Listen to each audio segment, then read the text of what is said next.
Hey, welcome to Scry-Fi. We're talking about Mandalorian Season 3, Episode 4 this time. It was a short one, unfortunately. Yeah, short but very packed. 25 minutes, I think, as opposed to the hour from last episode. Yeah, I also noticed that it was directed by Carl Weathers. I'm sure he's done it before and all, but for whatever reason, it popped up. Yeah, I noticed that too. I don't know if he's done it before, but that's really cool, though. Yeah. So the last episode, I said that we were going to start with a scene. They actually ended the episode with a scene, but I knew we were going to get that scene, which is Bo-Katan talking to the armorer. So we'll talk about that scene. Yeah. By the way, this is all spoilers. Every episode of this channel is spoilers. Review, not preview. So. Right. So you've seen it. Yes, please go see it before watching this. So we start off the scene with all of them training, right? Yeah, that's pretty cool. Yeah. I mean, they're training with like live fire and blaster fire. Well, most of that blaster fire was going out into the water. They were shooting something out there. Yeah, I don't know what they were doing. Like, what do you? I saw something go out into the water and then they shot it. So oh, okay. Shooting kind of thing going on. Okay. I mean, the wrestling and stuff like that. That's fine and all, but I mean, some of them have knives out. Well, I don't know. And then there's Grogu. Yeah, playing with the rocks. At first, I thought he was moving the rocks, with the Force, and then that's what they intended you to. Yeah, and then he picks it up, and it's little conch things. Those are cute. It's weird. I wonder if they all kind of moved up towards him slowly, like they were attracted to him, or he came. They were coming toward him. Yeah. And they were just fine hovering around him. And once he got picked up and left, they all just went, all right, back to the water. Yeah. Probably what they do is they, when something threatening appears, they just hunker down and try to look like rocks. Yeah. But I wondered if they all were kind of attracted to him in a way. Maybe. He's got this affinity with animals. So yeah. Until he eats them. Right. Depends on the animal, I guess.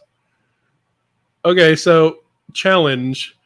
He's a little young. He's still a little young, isn't he? Yeah, but he's also seen him take on stuff. He's just treating the Force abilities like another weapon in your arsenal. It's all part of your ability. Yeah. And also, it's very obvious. It's been very obvious for a while that as little as he is, he's understanding more of what they're telling him than a baby would. They're talking to him, and he seems to fully understand what's going on. Yeah. So not fully, but you can tell him things. He knows what's going on. I do have a question about the format of their little duel, which is Kid Vizsla here. You were right on that too. I noticed when that was confirmed. It was like, oh yeah. Yeah, Ragnar is actually the son of Vizsla, Paz Vizsla. So that's Ragnar. This is his name? Ragnar, yeah. Oh, okay. That's the same kid at the first episode that was in the water with the long. I thought that one of the reasons I thought is because Vizsla was standing closer than anybody else except the armorer, and then also, there is that scene where he goes to stand in front of the kid and all that, but they would do that for any kid, right? But then also the helmet is very similar colors. So yeah, the blue helmet. Mm-hmm. Yeah. So the question about the format of the duel here. So Ragnar here, he shoots him, and the judge is like, point. All right, reset. Shoots him, point. And then Grogu goes, shot, shot, shot. Like, could the kid have just gone shot, shot, shot, and then done? I don't know. Like, I mean, if this was like a karate match or something like that. Maybe he was going easier on him because he was a baby. Like trying to soothe him. Sure, but why'd the judge interrupt? Because there was a pause. I guess. But I don't know. It'd be like if it was a karate match and somebody gets a hit and they go points, they stop and they reset and stuff. Someone doesn't just get a hit and hit and they go point. Like, I don't know. I don't know enough about that. I mean, I could imagine in a karate movie you go pow, pow, pow, something when you get all in a movie, but not in actual matches. I don't know. I don't know if that's the way. That's not the way. That's not the way. That's not the way. Yeah. Anyway, I did like seeing him do the little flip. I mean, it could have been worse. He could have done that and pushed the force choke him. Like, no, that's not the way. Just blood starts running out from the hey. He's all one does not speak unless one knows. I like that. Yeah. And what's funny is after he gets shot up by Grogu, his own father repeats that. Yeah. I like this scene here where she says, "Don't worry, my dad was the same way." And she's like putting the little thing on her. Mm-hmm. That was cute. See, now they need to get him some little real darts. Yeah. And then she's like, he's never shot darts before, and you're putting him here. She's like, don't worry about it. But yeah, so that was a fun moment to see the little. He's looking up at him like, are you sure I should be getting shot here? The versatility of that puppet is just amazing. Oh, I know. It absolutely feels like a real cat. I wonder how long he's going to be wearing that little rolled up knapsack. Yeah, I know. He needs I think we mentioned this before, but I think that is to hide a lot of things. Like if he had a tighter fitting thing, you'd be able to see his body movements better, but then they'd probably have to do everything with CG. Well, and also he's cute as a little bundle kind of thing, obviously, but it just bothers me in Star Wars in general that everybody is a cartoon character and that they always wear the same outfit everywhere they go. Han Solo has been wearing their same outfit, like he slightly adjusted in 25 years.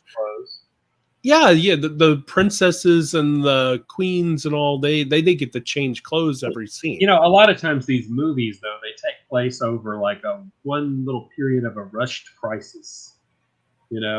Obi-Wan Kenobi's worn the clothes as soon as he was able to. He changed in that yellow jacket at the end of Star Wars. Obi-Wan Kenobi's never changed up his look since he was a Padawan. Even whenever he was in hiding. No, he had a totally different outfit on. Well, as Ben, yeah, but later on in Episode 4, he's back to wearing his Jedi robes because he's like, nobody's looking for me anymore. Yeah, I don't know. It's a little silly that everybody still wears the same. Luke changed into the black outfit, but he's still wearing it 5 years later. Well, those are Jedi. It's like a priest. Oh, you still got that black suit on with the white collar? Still wearing it. You wore that last Sunday, Father. Yeah. Do you have any different shirt? Okay. Well, the Jedi makes sense, but what about like Han Solo and Chewbacca only has the one bandolier? He doesn't want to switch it up. Chewbacca's not wearing anything, so he's got the bandolier. He might want to switch it up, move it to the other side Han one day. Solo would make more sense. He had like a cool little jackets. Lando kind of changes up his capes a lot. That's true. He had his capes and stuff. But what's funny is they almost make fun of him for it. Yeah. Like, oh, look at him with different capes and stuff. Like, oh, look at him. He's got a wardrobe. More than one outfit? Oh, what? Extravagant. I know. All right, so Kid Vizsla gets kidnapped immediately after pouting by this giant dragon thing. They sure were lackadaisical about, we'll catch up to him. He could be having his head eaten off. But I know. They did mention later, they made it more clear that they kind of knew what the behavioral pattern of this thing was, that he wasn't going to kill him right away. Oh, yeah. Din's about to shoot him. And Paz here is like, no, don't shoot. If it hears the fire or sees the fire or something like that, it'll just instantly kill the boy. So they kind of knew, I guess, that they had. Well, later on when they get to the nest, camping out on the bottom Just because I didn't want to climb at nighttime. Yeah, when the sun's up there. I know. So we're getting a little ahead, but yeah, so they do the whole thing. They run out of fuel, which was interesting. They all kind of ran out of fuel at the same time. That was cool. So, yeah. And then you're like, oh, well, I guess he's dead. And then, Bo-Katan to the rescue. She was smart enough to go get in her ship. Right before that, I was saying to myself, oh, Dan ought to go get his ship, but now he's stranded out in the middle of nowhere with right. So she comes back. By the way, it was like, what is this planet that they chose to has all that stuff constantly?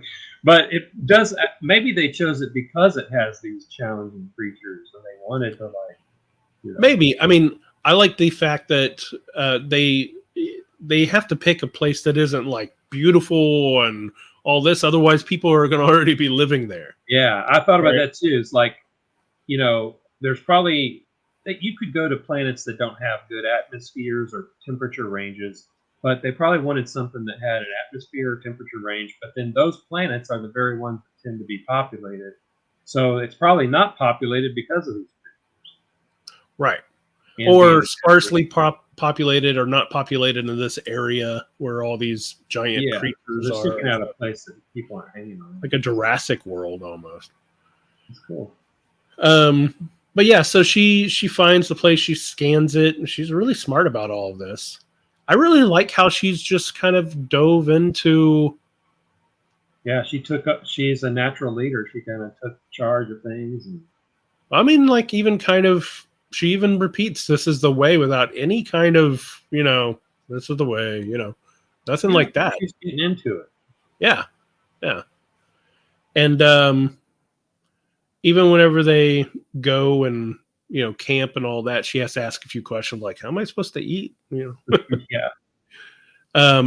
Okay, so the armorer takes Grogu in to get I forget what she called it, the big circle thing.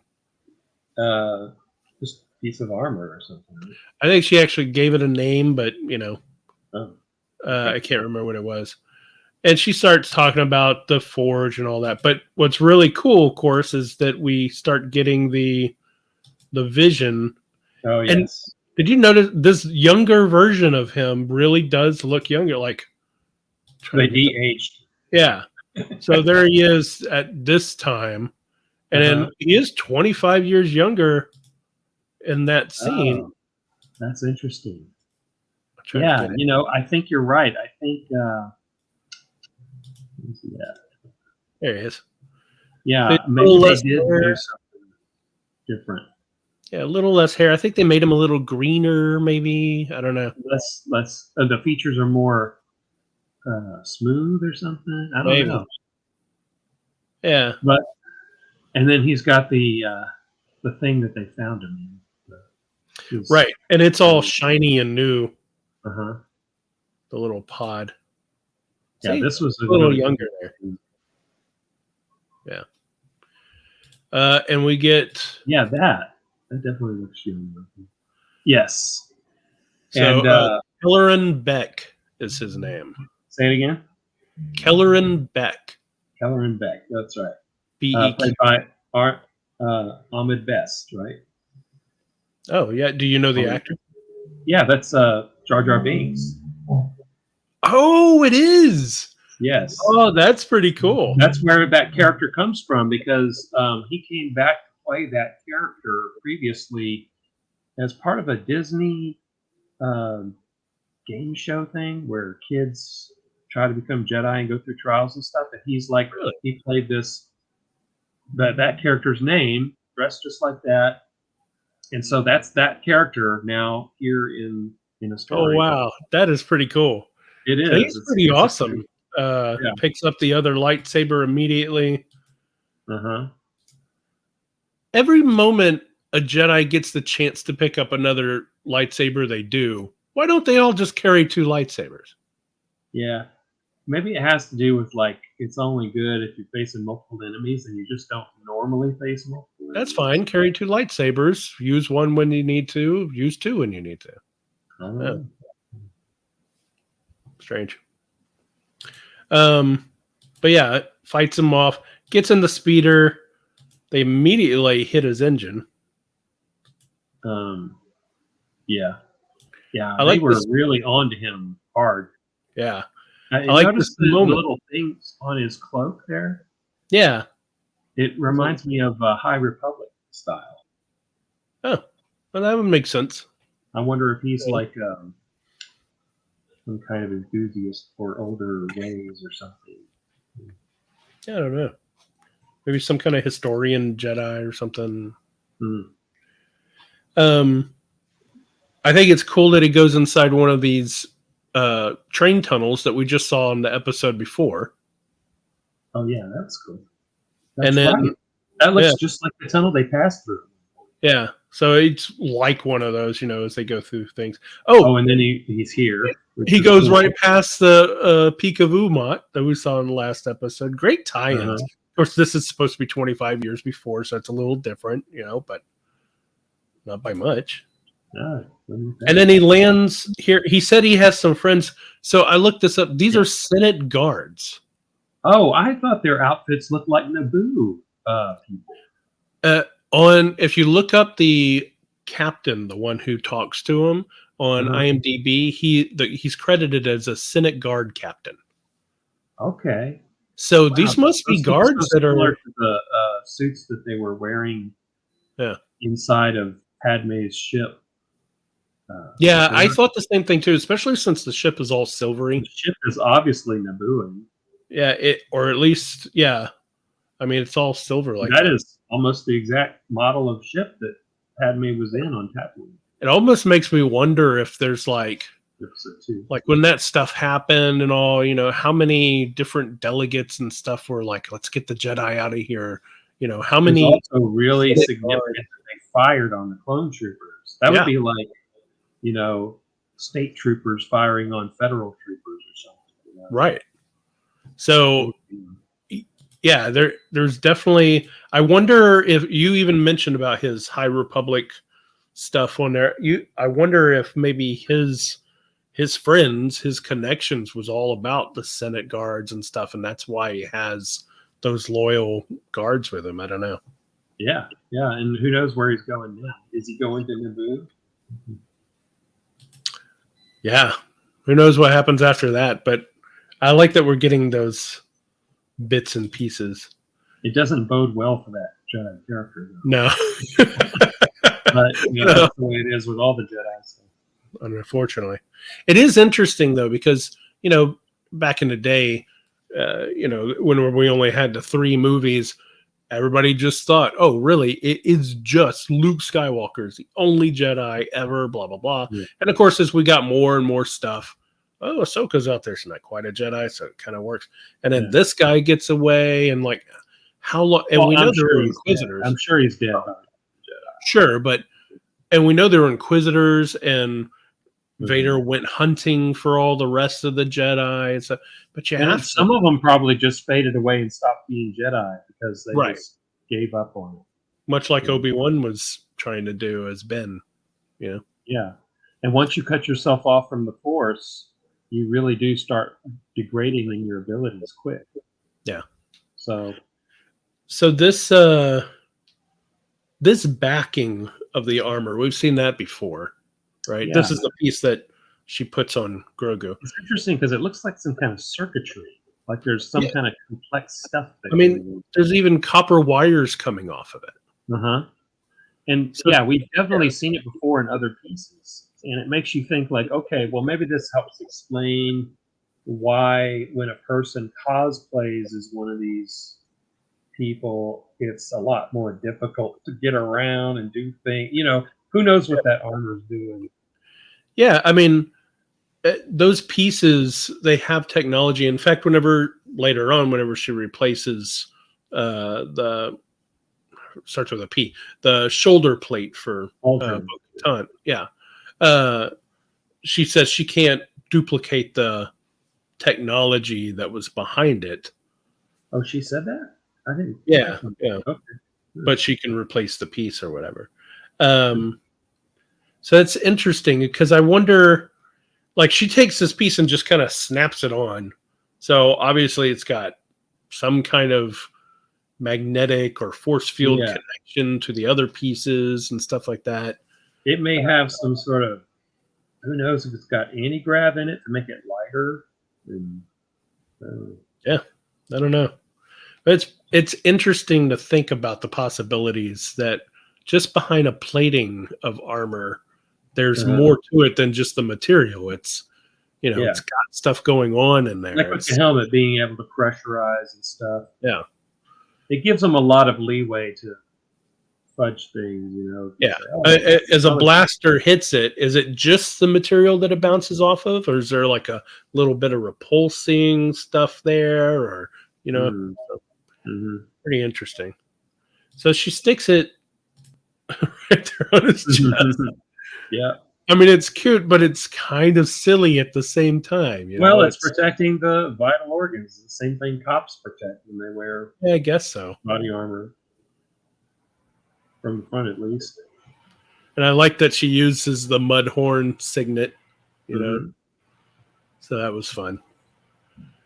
And then we get back to where they start camping, and you're right. It's a little weird, considering the fact that time at night.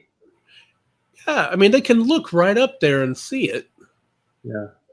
Maybe it's really hard to see at night or so. They need night vision in their helmets. They do have night vision, I believe, or at least some of them do. I haven't seen night vision. I've seen heat vision, and I've seen... Yeah. So you wouldn't be able to see the little... Yeah, maybe it's just they figured it was too dangerous to fly at night. And they can't do maybe the light. That thing goes out flying around at night. Or maybe it has night vision and they know that. Well, then they're still a little too close to camping, doing a fire right underneath it. I don't know. It was a little weird. They should have made it... If they needed that camping scene, they could have done it afterwards. They could have done it on the way to it. Right? Or the way to it. They flew out there. They flew out there, but they had to walk a certain distance. Yeah. I don't know. It's just weird there was no protest or, really? We can't get up there? I do think it was kind of cool that as the leader, she gets to be by the fire. And everybody else leaves. And it was also neat because you could almost sense that they were starting to try to explain some of these little questions people have. Well, what about this? What about that? How do you eat? Yeah.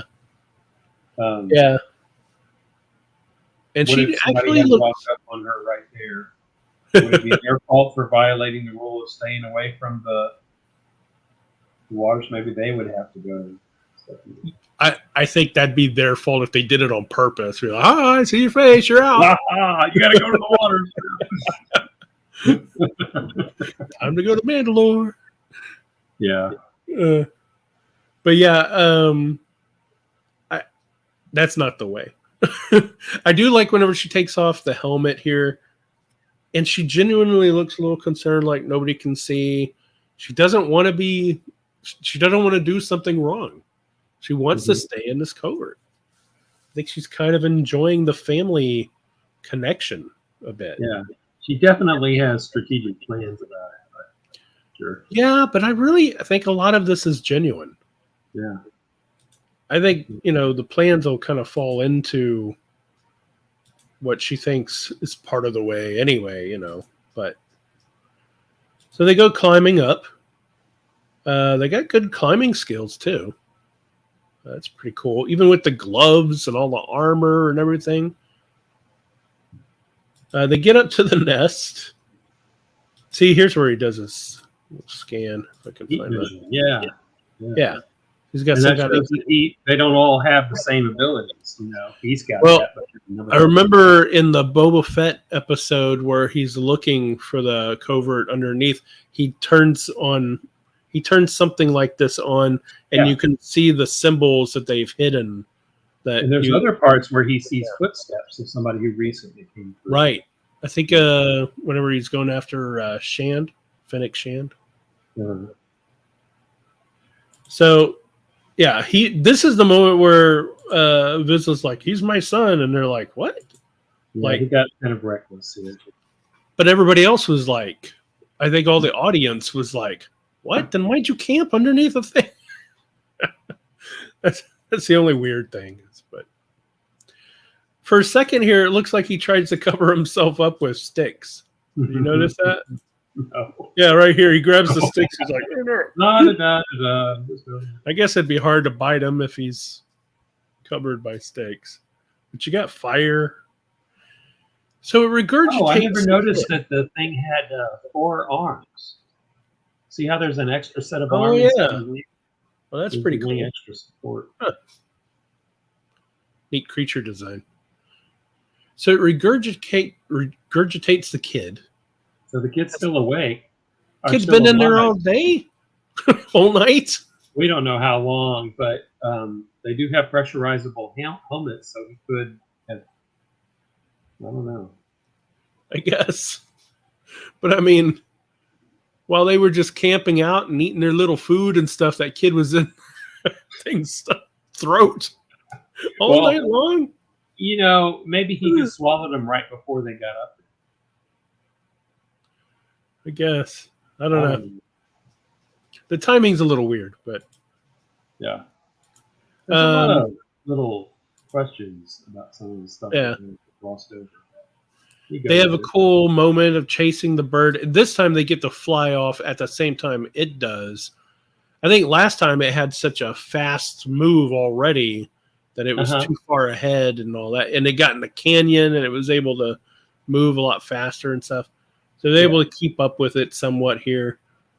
Plus, they didn't want to leave too far away from it. Yeah.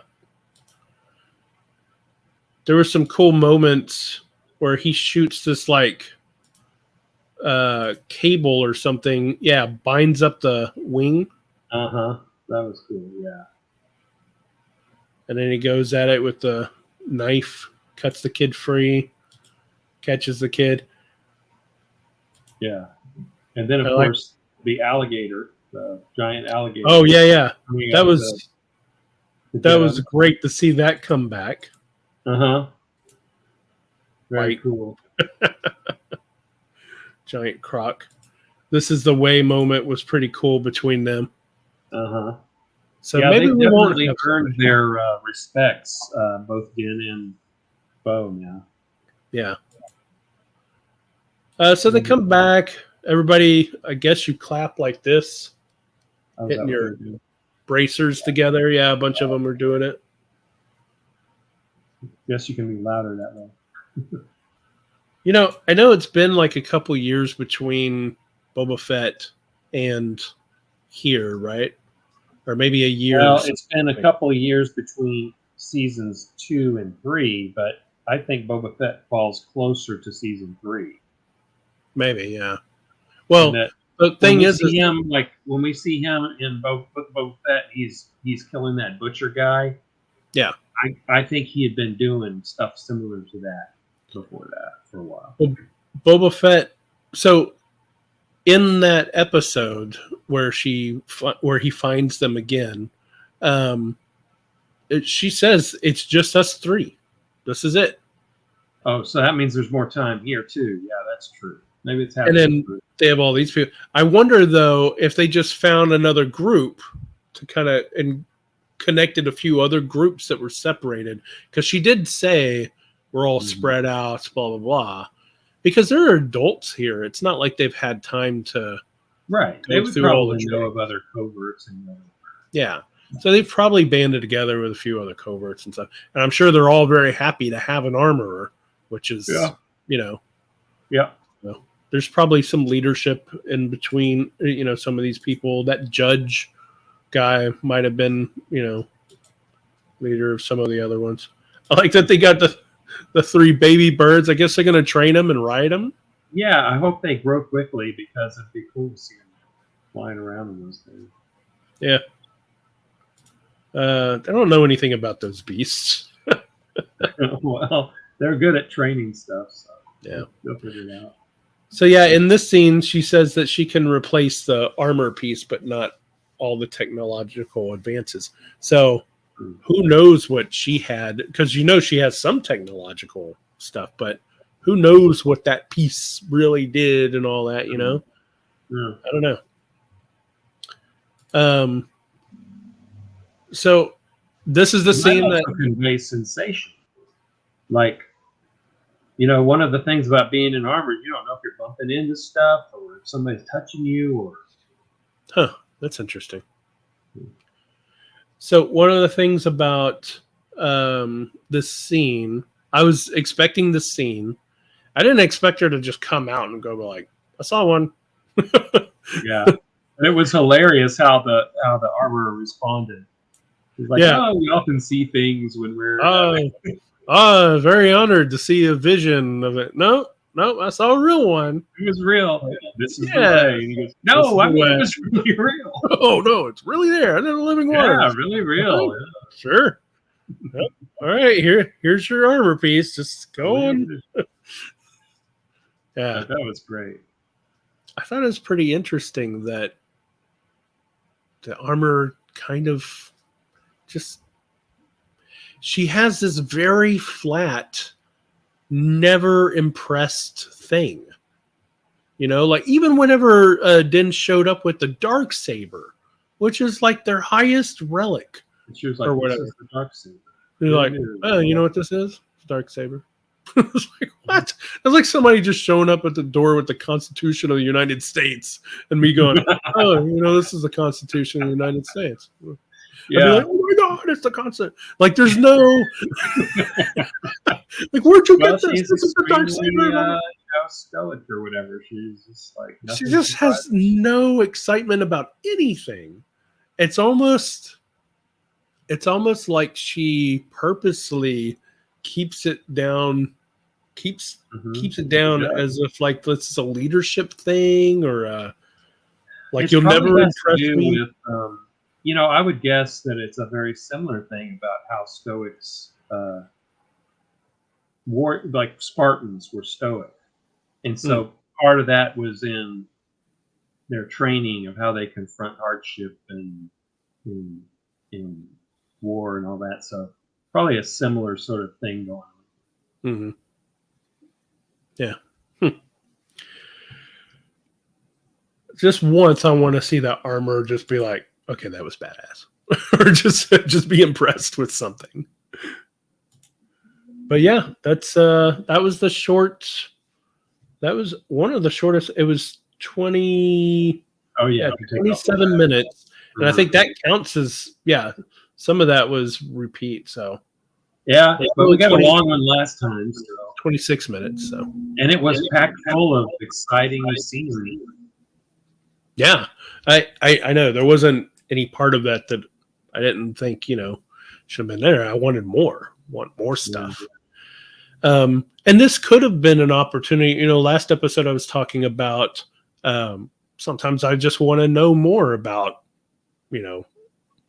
what happened to the Jedi Temple and stuff like that. But you could shove in a little something in there, like she's talking about the armor and stuff with the Forge. You could add a little bit more information. I just love every nugget. Always more you could put in. I know. I just love every nugget of information you get from everything. It would be cool if, because they're usually trying to serve a story, and so then they'll fit in what they can with the story and all that. But it would be cool just to have them make documentaries about stuff, and show cool effects and things. Yeah, I mean, just have another show and just be like, okay, what we're going to say on here is going to be canon, whether whether we show it or ever use it anything. But here's the canon, and they just maybe that's what things like little side stories are made for, like the Visions. Visions. Visions isn't canon, but. What's the thing I'm thinking of that showed the cartoon with the young Dooku and all that? Oh, Tales of the Jedi. Tales of the Jedi. Stuff like that gives you some extra background. Yeah. By the way, just since Grogu is all part of this and stuff, so in the Boba Fett series, one of the episodes, episode with Luke Skywalker talking to him and everything, he even said, I forget what he repeated, but he said like do or do not or something like that. And he said, this is how Yoda talked. And and he kind of mentioned it like it was weird. Thankfully, someone at some point said it was a little weird the way he talked. But Yaddle, who is the same species, tells the judge doesn't talk like that. Yeah. So what's up with Yoda? What happened to him? I don't know.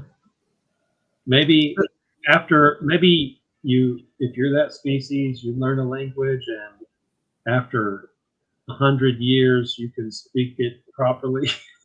And Yaddle was 100 years ahead of him. Or maybe it's something weird with him, or maybe Yaddle was a lot younger, and her species has caught up to how. I don't know. Yeah. But that means that Grogu doesn't have to speak like Yoda when he starts getting older. Correct. Right? And I kind of doubt. I mean, I didn't. But we also have it being 50 years, and Grogu definitely seems to understand them, and they're telling him things, but at the same time isn't vocalizing. So just the way that species handles language is just different. Yeah, I guess so. Yeah. All right. Well, it was a short episode, so I guess this is a shorter episode as well. Anything else you want to add about this one? What do you think is going to happen next episode? You know, what's a cool idea, just about what we were just talking about. It could be too that if that species does have some different way of handling language, that could be a key to like why that species also has extra insights in the Force. Like the way they connect ideas. It doesn't fit well with language, but language is often kind of a block to understanding. It's kind of a container that Force fits your thoughts into certain formats. And anyway, what do I think is going to happen next? I really don't know. I think they're doing a lot of stuff. What I really don't know is how in the world is what we saw with Dr. Pershing. With Dr. Pershing's story, how is any of that going to intersect with the stuff going on? Yeah, so we already know that there's something going on with the Imperials. They were at Mandalore. They destroyed her home world. Not home world. Well, they did that too, but her castle, her family home. They're after her for whatever reason, or any Mandalorians. And like, why continue? If you're a warlord, if you're a warlord, why are you risking all this? Mandalore is actually pretty deep into Republic space. If Mandalorians are coming after you and raiding your stuff and taking your ships and all that. I mean, they did that once. Yeah. If you just leave that area, they'll leave you alone, probably. I'll bet. Okay, here's one thing I think is going to happen is the people she talked about that faded away and became mercenaries and stuff, we're going to hear from some of them. Maybe. Yeah. What if there's a hidden Imperial base on back and get them back? What if there's a hidden Imperial base on Mandalore? We didn't see a big ship of where they came from. And they didn't appear until someone went down to Mandalore. And they've been putting out the whole, it's poison, you can't come here and all that. Oh, they're the ones spreading the rumors that it's poison to keep people away. Yeah. I bet you the Empire has a secret base on Mandalore. Maybe they're trying to mine and figure out the Beskar and all that stuff. That's interesting. And that's where those ships came from. Because TIE fighters don't have hyperdrives. Yeah, I think you might be on this. Otherwise, the Imperials would just leave. I mean, Mandalore is... it's a big section and all that, but it's not inner core or anything like that, but it's still pretty close to everything. Like, it's a bad place to hang out for Imperials. It's too close to the Republic. Yeah. So I think it's is it mid-ram? Yeah, and it's connected to major highways and stuff like that. Not too far from Kashyyyk. Yeah.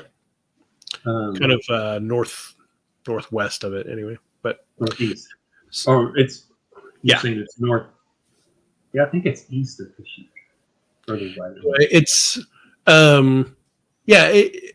there's definitely something going on with the Imperials there, and it also makes sense as to why Moff Gideon is connected to it, because he had the saber, the dark saber, and stuff. He must have had some connection to this base or whatever's going on there, right? So that would explain if Moff Gideon came out of that base. Yeah. Interesting stuff. Oh, cool. We'll see. I think this whole episode was about us seeing Bo-Katan become part of the covert. Yeah. And they had to earn their chops or whatever, so they have the total loyalty and commitment. Right. Yeah. All right. Well, cool. Good episode, and we'll see you again for next week. Yep. Thanks for joining. Bye, everybody.